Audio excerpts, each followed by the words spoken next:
C'est un pari gagné ici à Mbandjok pour ces agriculteurs réunis en coopérative. Ces 10 hectares de riziculture sont le fruit de leur engagement.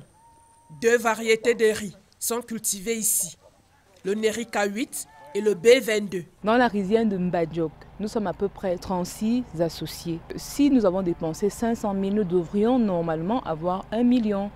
La présence de son Excellence, l'ambassadeur de la République du Venezuela, dans les forêts de la Haute-Sanaga est tout indiqué. Estos 5 kilos de arroz.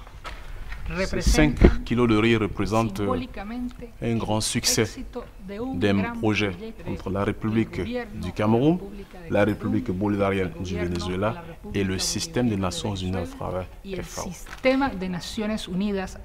FAO. Pour l'étape de Nanga et Boko, ces 2 hectares et demi servent de parcelles expérimentales. L'année dernière, on a reçu à peu près 200 variétés de riz. Nous retenons donc celles qui nous semblent les plus prometteuses.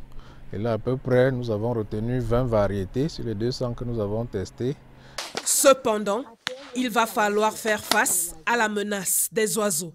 Quand le plant est en floraison, il a à la place des graines de riz ce qu'on appelle du lait. Et les oiseaux adorent ce lait-là. Ce qui fait en sorte qu'il faudrait toujours des gens dans la plantation pour les chasser.